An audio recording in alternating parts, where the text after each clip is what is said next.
Warahmatullahi wabarakatuh.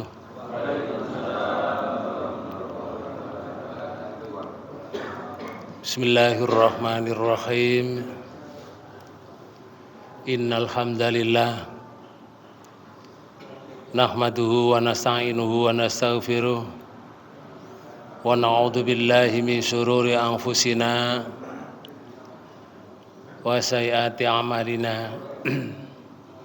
May yahdihillahu fahuwal muhtadi wa may yudlil fala hadiyalah. Asyhadu an la ilaha illallah wahdahu la syarikalah wa asyhadu anna Muhammadan abduhu wa rasuluhu la nabiyya wa la rasula ba'dah. Allahumma shalli wa sallim wa barik ala Muhammadin wa ala alihi wa ashabihi ajmain. Qala Allah Ta'ala fi kitabihil karim. A'udzu billahi minasy syaithanir rajim. Bismillahirrahmanirrahim. Ya ayyuhalladzina amanu la yaskhar qaumun min qaumin asa ayyakunu khairam minhum wala nisa'u min nisa'in asa ayyakunna khairam minhun wala talmizu anfusakum wala tanabazu bil alqab bi'sal ismul fusuqu ba'dal iman wa man lam yatub fa ulaika humudz zalimun. Shadaqallahul adzim.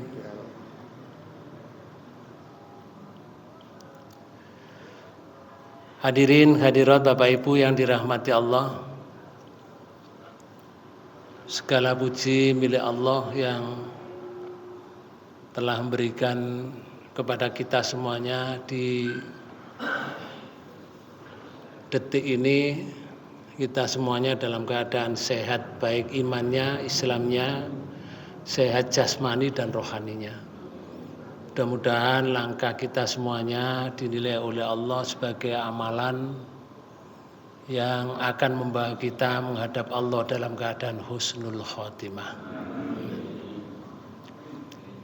Bapak Ibu saudara sekalian, sebagaimana firman Allah yang saya baca tadi di dalam Quran surat Al-Hujurat ayat 11.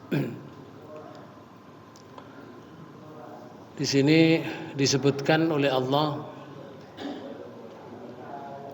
orang yang beriman jangan di antara satu sama lain saling mengolok.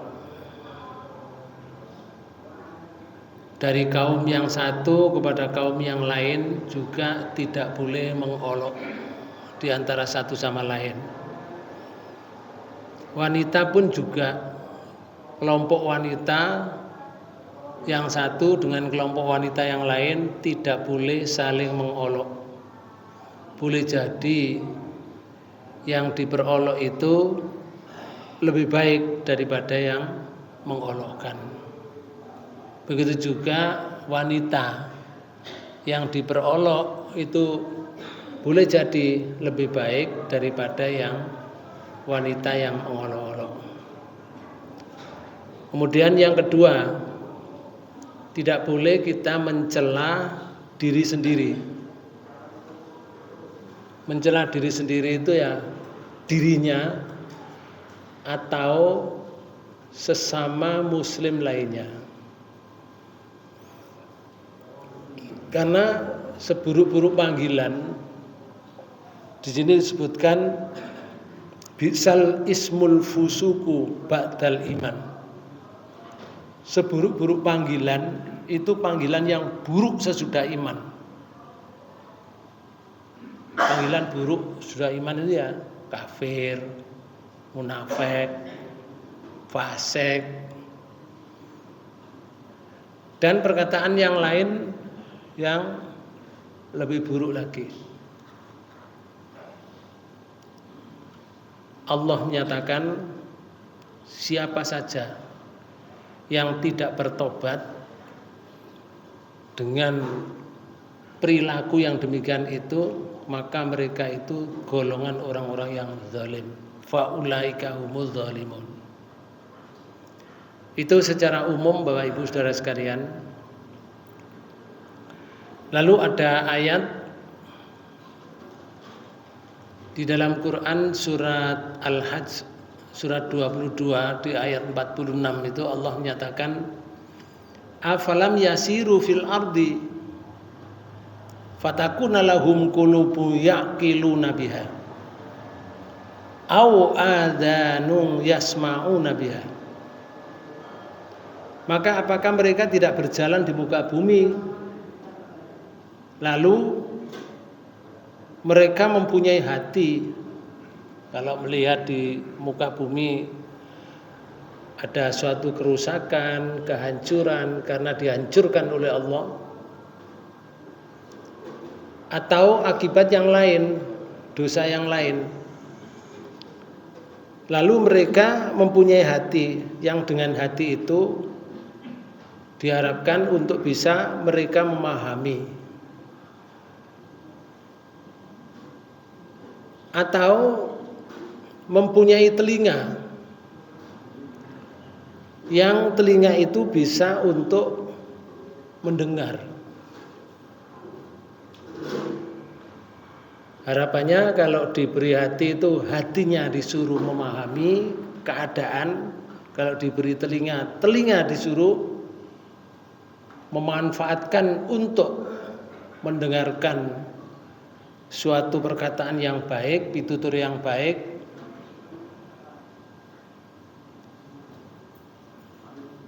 Allah menyatakan, namun telinga dan hati tadi tidak dipergunakan dengan baik. Fa innaha la ta'mal absar. Karena itu bukanlah mata yang buta, itu bukan matanya. Kalau matanya bisa melihat ke sana kemari, bisa lari ke sana kemari, melihat sesuatu. Allah menyatakan walakin ta'mal qulubul lati fis sudur. Akan tetapi yang buta itu bukan matanya, ialah hati yang ada di dalam dadanya. Hatinya yang buta. Bapak Ibu sekalian, kalau hati itu buta, itu sama dengan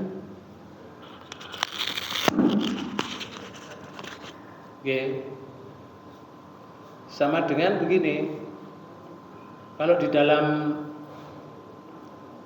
ayat lain itu sebutkan hati kalau buta itu mereka tidak akan bisa menerima kebaikan, akan menolak satu kebaikan. Itu namanya a'radha kalau dalam bahasa Al-Quran.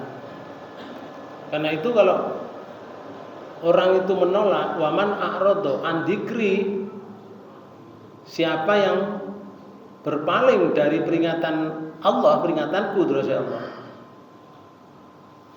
fa innalahu ma'isatan dongka. Pertama, di dunia saja sudah diberi kehidupan yang sempit. Itu ancaman yang diberikan oleh Allah. Di dunia saja diberi kehidupan yang sempit, susah, walaupun dia punya jabatan tinggi, status sosialnya, walaupun dia punya harta benda yang banyak, tapi menjadi sempit. Ditambah lagi wanak suruh yaumal kiamati, dan nanti akan dikumpulkan oleh Allah pada hari kiamat. A'ma, dalam keadaan buta, buta sungguhan Bapak Ibu sekalian. Ini sangat tragis betul. Kehidupan yang kedua itu nanti kehidupan yang selama-lamanya. Buta. Kalau buta itu, misalkan orang itu dijatuhkan dari mana? Terus siapa yang menjatuhkan? Tidak tahu dia. Kalau dia dipukul dengan pukulan yang sangat berat, siapa yang mukul? Kemudian alat pukulnya itu apa? Kalau dia dijepit karena siksa tadi, kalau dia dimasukkan ke dalam neraka, neraka apa, kemudian berada di bagian mana, di tengah neraka atau di bawah neraka atau paling atas neraka, terus sebelah sampingnya siapa, buta. Dibangkitkan oleh Allah dalam keadaan buta, karena hatinya buta di dunia. Tidak cukup itu. Kalau dalam ayat lain di surat Yasin itu sebutkan walau nasa'u la tomasna ala a'yunihim. Kalau bahasa saya Pak Bu, bahasa bebasnya itu, jikalau perlu tidak hanya buta matanya, tapi matanya tak cungkil. Nasa'u la tomasna ala a'yunihim, tak cukup motone. Ala ayunim fastabakus sirata fa'ana yubsirun. Maka betapa dia akan berlomba-lomba mencari tahu, mencari jalan. Fastabakus sirata fa'ana yubsirun. Maka Bapak Ibu sekalian, hati itu kalau buta itu menutup segala-galanya. Iblis itu mencari jalan agar supaya anak cucu Adam itu hancur. Paling mudah Bapak Ibu sekalian lewat hawa nafsu. Karena lewat yang lain kadang sulit. Tapi kalau hawa nafsu hampir terkena. Mayoritas kena. Kemudian hawa nafsu itu ya antara lain di dalamnya itu ya ada sombong, ada ghibah, ada menggunjing, ada menfitnah, curang dan seterusnya. Itu hawa nafsu namanya. Itulah namanya dosa. Oleh karena itu di dalam sebuah hadis riwayat Muslim, Rasulullah itu pernah menyatakan ini. Al-birru husnul khuluq. Yang namanya kebaikan itu adalah akhlak yang baik. Jadi akhlaknya baik itu yaitu kebaikan. Sedangkan wal ismu yang namanya dosa itu maha kafi nafsika wa karahta ayyat tali'a alaihin nas. Yang namanya dosa itu ialah apa saja, suatu apa saja yang meragukan jiwamu. Jiwa itu ragu, lalu kamu tidak suka. Ayat toli'a alaihin nas. Kamu tidak suka kalau perbuatanmu itu diperlihatkan kepada orang lain. Suatu perbuatan yang meragukan, suatu perbuatan yang kalau bahasa kita itu buat malu lah. Perbuatan yang buat malu. Itu kalau disiarkan ke orang, kamu tidak suka, yaitu dosa namanya. Jadi dosa itu sesuatu yang meragukan jiwa. Kalau perbuatan kita tidak meragukan pada jiwa, bukan enggak dosa namanya. Kalau kita sholat tahajud enggak ragu kita. Kita sedekah ndak ragu. Disiarkan, bah disiarkan enggak disiarkan, enggak urusan. Tergantung wong sing nyiarno. Wong ki lho salate apik. Bah disiarno enggak disiarno, enggak ngurus. Dia itu sudah berbuat baik, enggak ada sesalan dalam hati, enggak ada kekhawatiran. Tapi kalau sesuatu yang pernah diperbuat, kemudian menjadikan hatinya ragu, dan malu, kalau tersiar itu malu dilihat oleh manusia, ya itu namanya dosa. Nah dosa itu tingkatannya banyak Bapak Ibu sekalian. Nah itu definisinya dosa menurut Quran, menurut hadis Rasulullah riwayat Muslim. Iblis ini tidak akan henti menggoda atau menghancurkan manusia. Sebagaimana di dalam Quran surat Al-Hijr Surat 15 di ayat 39 dan ayat 40 itu Allah menyatakan ini. Qala, iblis itu mengatakan kepada Allah. Namanya iblis proklamasi. Pada Allah ngatakan, "Rabbi, wahai Tuhan, bima aghwaytani la uzayyinna lahum fil ard wa la ughwiyannahum ajmain."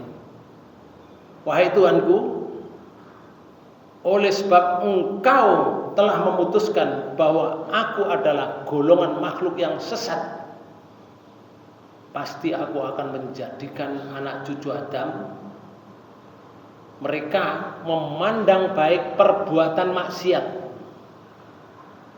Seakan rubah perbuatan maksiat itu dipandang oleh mereka baik.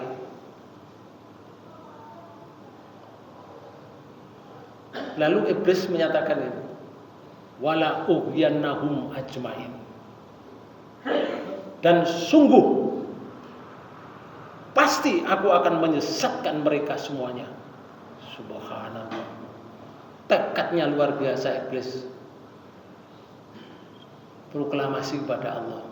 Lalu omongan iblis ini diberikan oleh Allah kepada Rasulnya untuk diberitahukan pada kita. Kalau iblis itu duwe rencana seperti itu.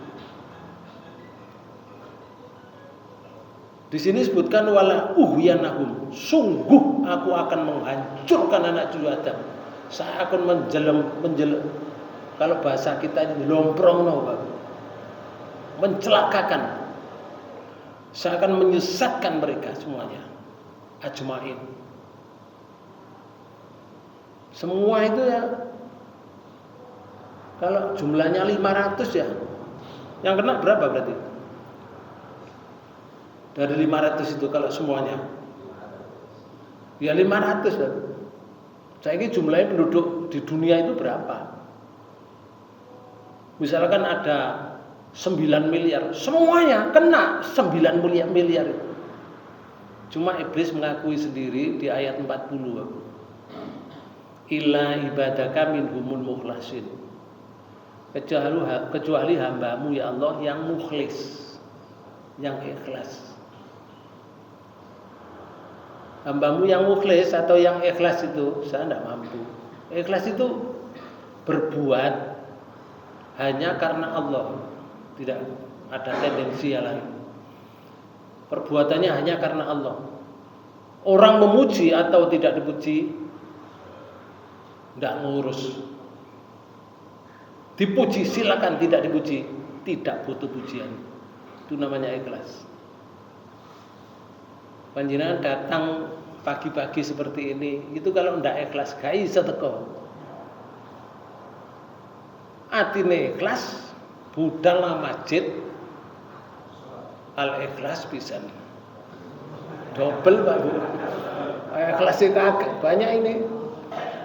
Wis ikhlas atine, ikhlas masjid. Bapak dan Ibu saudara sekalian, itu caranya iblis proklamasi tadi yang disampaikan pada Allah.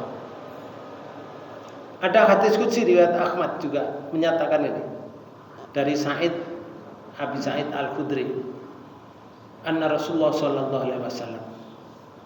Sesungguhnya Rasulullah sallallahu alaihi wasallam qala dawuh, karena ini hadis qudsi qala Allah Ta'ala. Allah telah berfirman, inna syaitana qala. Sesungguhnya setan itu pernah mengatakan, setan muni ini, wa izzatika ya Rabb la abrahu ahwi ibadaka madamat arwahuhum fi ajsadihim. Dengan kemuliaan wahai Tuhan, dengan kegagahanmu wahai Tuhan, saya tidak akan pernah berhenti uhwi ibadaka. Kalau bahasa bebasnya itu, aku akan merubah, aku akan menjungkir jembalikan hambamu madamat arwahuhum fi ajsadihim, selama rohnya masih berada di dalam jasadnya. Jadi anak cucu Adam itu roh masih di jasad, Bapak. tidak akan pernah selamat dari incaran iblis. Akan dijungkir jembalikan oleh iblis. Faqala Rabbu tabaraka wa ta'ala.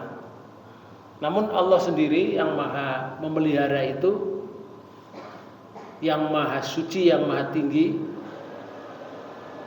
itu berfirman muni nang iblis ngeten.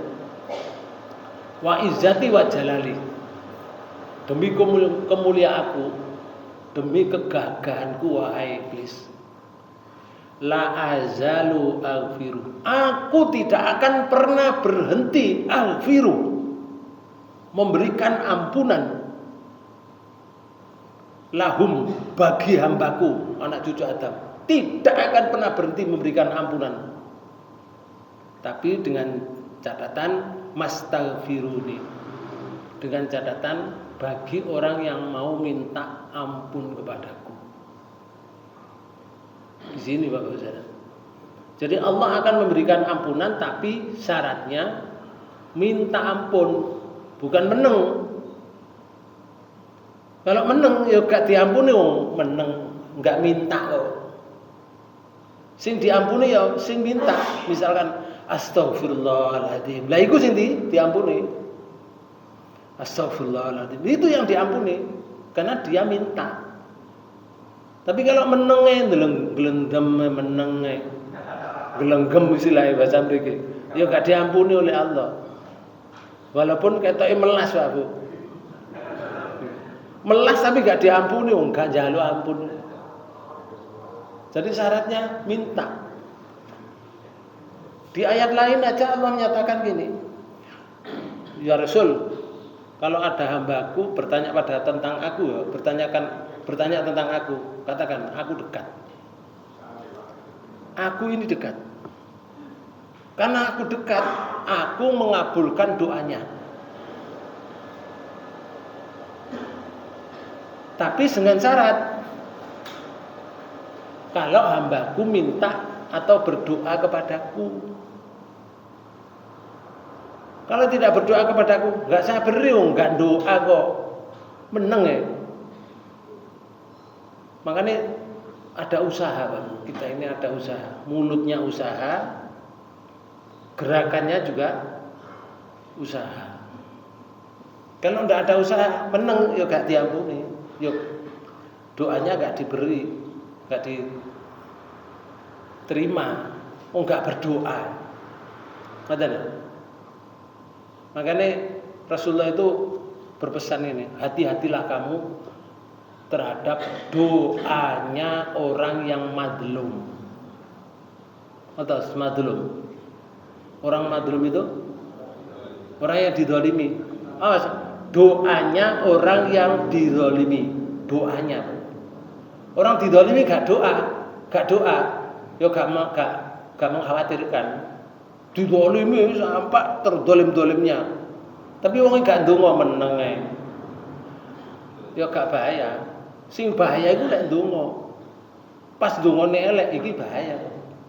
Ya Allah panjenengan paringi wong sing ndolimi kula keplindes trek, bahaya niku, Pak. Pas ndongane elek ngoten. Soalnya doa orang terdolimi itu tidak ada takbir di hadapan Allah. Lep langsung Pak. Koyok wong ndonga no Arafah. Itu statusnya. Doa yang diterima oleh Allah, doanya orang yang dolim, terdolimi maksudnya. Dalam hadis riwayat Ahmad juga, dalam hadis qudsi itu disebutkan gini, alaikum bila la ilaha illallah wal istighfar. Perbanyak, yaitu kamu ucapkan la ilaha illallah, tidak ada Tuhan selain Allah, wal istighfar, dan ucapkan astaghfirullah. Fa'aksiru, yang banyak di sini ya. Fa'aksiru, perbanyaklah kalimat la ilaha illallah dan kalimat astaghfirullah. Perbanyak. Fa'aksiru minhuma. Kenapa? Pesan Allah dalam hadis qudsi. Fa inna iblisa Maka sesungguhnya iblis itu iblis itu telah berkata, ahlaktun nas bidunubi wa ahlakuni bila la ilaha illallah wal istighfar. Wahai Allah, aku akan mencelakakan anak cucu Adam dengan dosa. Tadi pancingannya, umpannya itu Pak Bu, dosa umpannya. Kayak umpan dosa. Dosa tadi loh Bu. Sesuatu yang dirasa dalam hati itu meragukan, kemudian kalau dilihat oleh orang dia tidak bisa nerima, gak seneng didelok, benci itu kalau dilihat orang, diumpan kayak umpan tes. Lah orang melakukan dosa itu kan banyak Pak, nggak terasa. Pilkada aja banyak dosa lo di situ. Mene coblosan nih subuh-subuh ini duit tepok kabeh, telepok. Utawa malamnya datang. Dosa loh Pak Bu itu. Cuma gak disebutkan dosa oleh Allah. Lek sebagian pilkada nggih. Ar-Rosi niki, ar-Rosi niku sing nyuap. Wal murtasi dan yang menerima suap. Finar. Jadi suap itu Pak Bu, gak dosa. Gak ada dosa, langsung neraka ngoten mawon. Gak ana dosa, gak ana kalimat dosa enggak ada. Ar-Rosi wal murtasi finar. Orang yang menyuap dan orang yang disuap mboten ada dosa mboten, langsung neraka. Nah, hal-hal yang semacam itu enggak terasa Pak Bu. Enggak terasa. Nah, sekarang sudah selesai pilkadanya Pak. Di situ banyak seperti itu. Belum lagi yang lain. Dan itu loh dipandang baik oleh orang. Bahkan misalkan melakukan suatu kegiatan yang sumbernya bukan dari Islam, tapi didukung oleh banyak orang, dipimpin oleh kepala desa atau kepala kelurahan. Panitia ketuanya adalah Pak Mudin misalkan. Ya. Koyok-koyok panitia pengajian koyok-koyok Pak Bu. Tapi acaranya adalah ruatan desa, nun sewu. Ini kesirikan. Tapi didukung oleh orang banyak. Rasanya seperti tidak ada apa-apanya di situ. Nggih. Anteng aja kita, urunan saja. Satusan, urunan 100 ribuan per warga, per kepala kakak. Bapak Ibu sekalian, untuk mendukung kegiatan itu. Bahkan aku nyumbang 1 juta, ngono barang Bapak Bu. Menawarkan diri aku nyumbang 1 juta. Luar biasa. Jadi perbuatan yang buruk diukir oleh iblis. Dibuat oleh iblis orang memandang baik. Makanya iblis mengatakan, saya akan menyesatkan mereka semuanya. Wala ughyanahum ajmain. Dengan dosa itu, Bapak. Iblis mengatakan gini, wa ahlakuni bila la ilaha illallah wal istighfar. Dan aku sendiri akan hancur. Kalau ada orang mengatakan la ilaha illallah, tidak ada Tuhan selain Allah, wal istighfar, dan muni astaghfirullah, hancur iblis, Bapak. Lari sejauh-jauhnya. Hancur iblis. Iblis itu boleh hancur Pak Bu. Enggak mati. Enggak mati. Tapi kalau kita yang hancur mati, Pak Bu. Iblis enggak pernah mati sampai hari kiamat. Soalnya permohonannya kepada Allah minta diberi umur panjang sampai hari kiamat, dituruti oleh Allah. Oke iblis, tak turuti kamu, tak kayak umur panjang sampai hari kiamat. Luar biasa umurnya iblis itu. Dalam satu hadis itu disebutkan, Rasulullah menyatakan ini, iblis itu kalau sudah umurnya tua, kan ya tua banget Bapak, ngasalin dong ya tua kan. Wis tuwa ngono misalkan umur 300 tahun ngono. Langsung nglungsungi, drus. Awake langsung terus umur 30 tahun. Gak tahu tua, Pak Bu.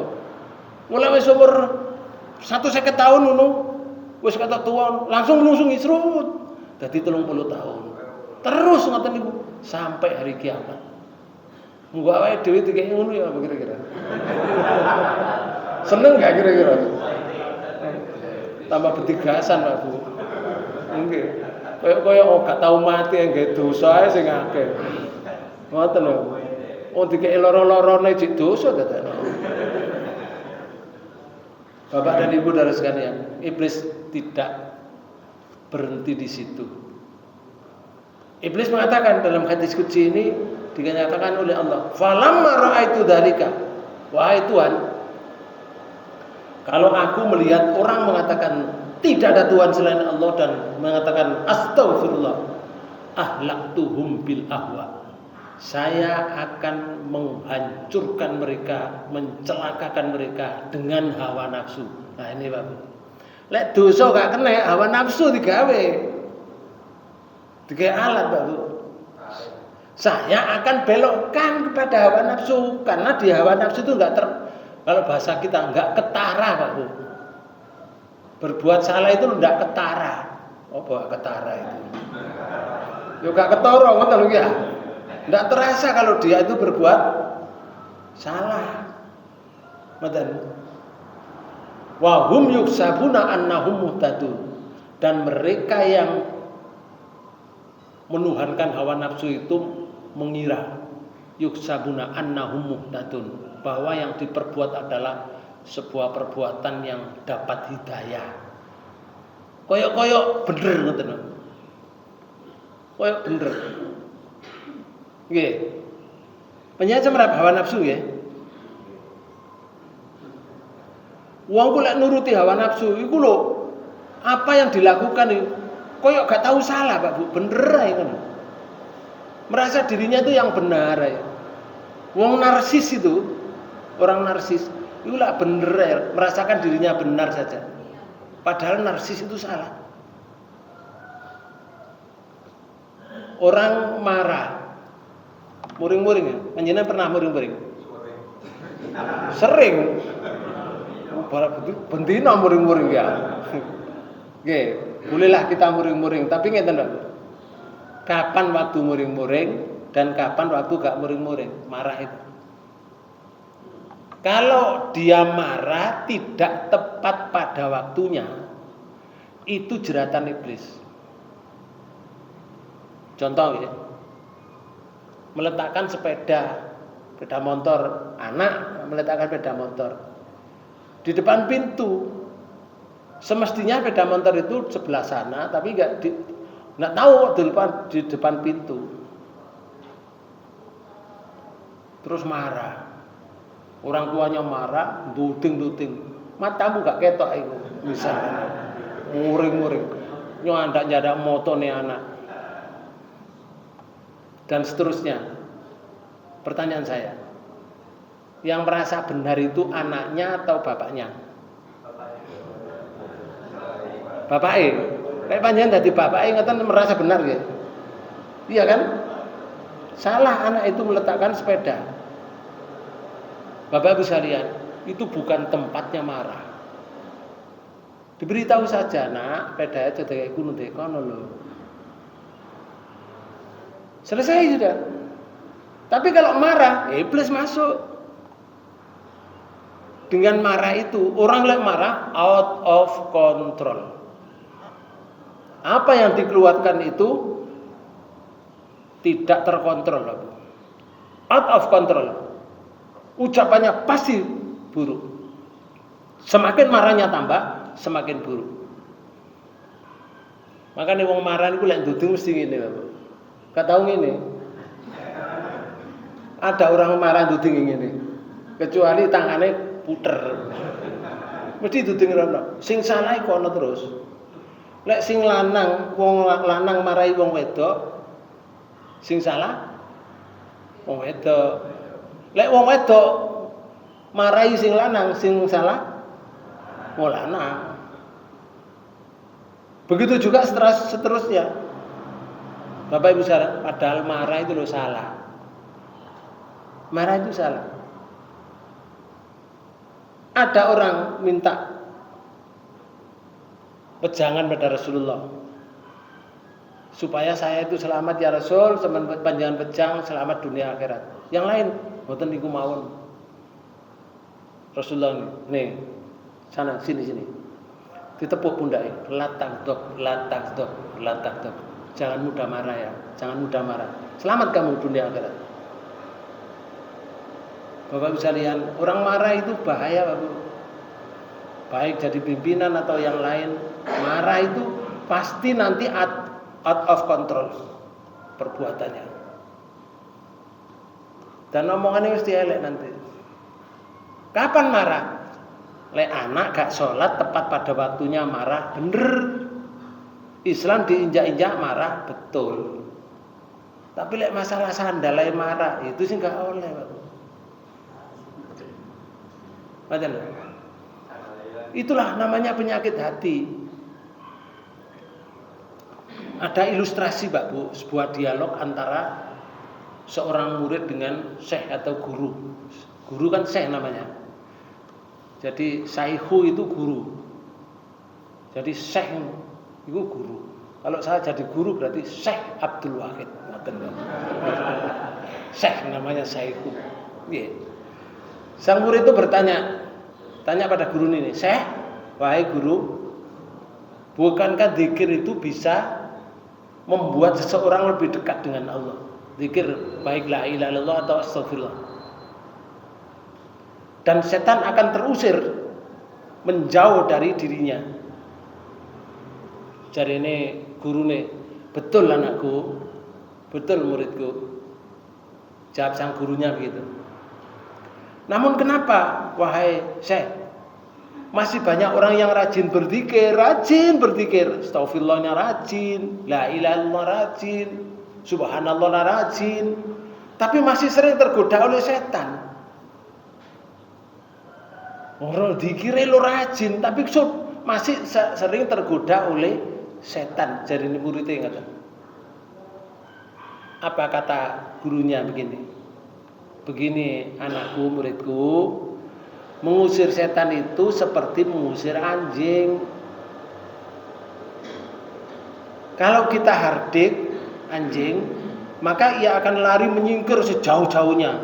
Anjing itu Pak bola digawakno watu ini melayu anjingnya sejauh-jauhnya. Tapi jika di sekitar diri kita itu masih terdapat banyak sampah tulang belulang yang merupakan makanan kesukaan anjing, maka anjingnya datang lagi. Paham, Mbak? Anjingnya diusir, tapi awake dhewe nggawa panganane anjing. Ya teko maneh anjingnya, Mbak. Soalnya nggawa panganane yang disukai anjing itu. Kata gurunya begitu. Begitu pula halnya dengan zikir. Nah, setan itu sangat menyukai kotoran hati. Sebagaimana anjing suka pada tulang belulang. Orang yang rajin berzikir, mengucapkan la ilaha illallah, mengucapkan astagfirullah, tapi masih menyimpan berbagai kotoran hati dalam dirinya, maka setan akan terus datang mendekat, bahkan akan bersahabat dengan setan. Lah usah, gak terima mendekat tapi bersahabat, kelet betul Pak. Nggih, plek. Nggih. Zikir itu tidak akan bermanfaat jika di dalam hati seseorang itu banyak kotoran, masih banyak kotoran dalam hati. Nah, kotoran itu kesukaan setan. Kotoran hati itu bisa disebut dengan penyakit hati atau penyakit kolbun dalam bahasa Arab. Penyakit hati itu bukan penyakit yang menyangkut kesehatan jasmani, sebagaimana penyakit hati yang namanya liver, hepatitis, sirosis, dan penyakit yang lain. Tapi penyakit yang dimaksud di sini adalah penyakit di dalam aspek rohani. Nah, ini dalam mengajarkan akhlak, Bapak. Nah, penyakit kolbun atau hati tadi bisa mempengaruhi perilaku dan perbuatan seseorang. Orang itu kalau punya penyakit hati akan terpengaruh perilakunya, perbuatannya akan terpengaruh. Contoh ya, contoh. Ini bukan penyakit nih. Misalkan wonge ceriang, hatinya ceria, wajahnya kelihatan enggak? Kelihatan ceria. Oh, wong iki ceria iki hatinya. Guyu, hahaha, kaya Pak Wito ngono, ceria iku ceria. Nggih. Nggih. Oh, wis ketok guyune ceria iku jan. Tapi lek wonge sumpek ngono, susah ngono. Kelihatan enggak wajahnya? Kelihatan mengkerut-mengkerut ngono. Susah iki. Katanya koyok meneng koyok dikir, tapi susah kan duit duit kata hari ini. Ketok Pak Bu. Nah itulah. Maka kalau hatinya baik, semuanya akan baik. Kalau hatinya busuk, semuanya akan busuk. Semua perbuatannya busuk, jiwanya, dirinya, jasadnya juga akan busuk. Lalu sang guru menyatakan ngeten, ala inna fil jasadi mudghah. Ingat, dalam jasad manusia itu ada segumpal darah. In sholahat jasad kulluhu wa in fasadat jasad kulluhu. Lah itu baik, baik seluruhnya, kalau itu buruk, buruk seluruhnya. Ala wahya qalb. Ingatlah, itulah yang disebut hati. Lalu gurunya muni ngeten, penyakit hati itu nak merupakan perbuatan yang tercela. Dan itu dilarang oleh agama Islam, tapi disukai setan. Dilarang oleh agama Islam, tapi disukai oleh setan. Nah, penyakit hati itu sering tidak kita sadari, Pak Bu. Terhadap orang yang mengindap itu enggak sadar. Orang lain yang mengenal, Pak Bu. Lek dirinya dua penyakit itu enggak sadar dia. Orang lain tahu. Penyakit hasud itu, Pak Bu. Hasud. Awake dhewe masa ngerti lek hasud. Masa ono kene tulisan hasud gak ada. Nah ada. Nggih, hasud iri barang masa ono tulisannya gini. Gak ada. Orang mengenal, oh iki lek hasud. Oh iki iri. Ada tanda-tandanya, Pak. Mari guyu enak-enak kancane patene bangun omah. Gak iso guyu pirang-pirang minggu, Pak. Meneng ketok hasud ini. Dari secara umum saja sudah kelihatan. Akhirnya gurunya menjelaskan ini, nah sedikitnya penyakit hati itu ada 6 sedikitnya. 1 namanya ghibah, 2 namanya sombong, 3 namanya iri hati atau dengki, 4 namanya riya, 5 namanya ujub, 6 marah. Sedikitnya, banyak Pak Bu. Itu sedikitnya ada 6 seperti itu. Itu yang diriwayatkan di dalam satu kitab yang ditulis oleh salah seorang yang terkenal. Oke. Ada yang menyebutkan beliau itu adalah Imam Al-Ghazali. Karena kitabnya Imam Al-Ghazali itu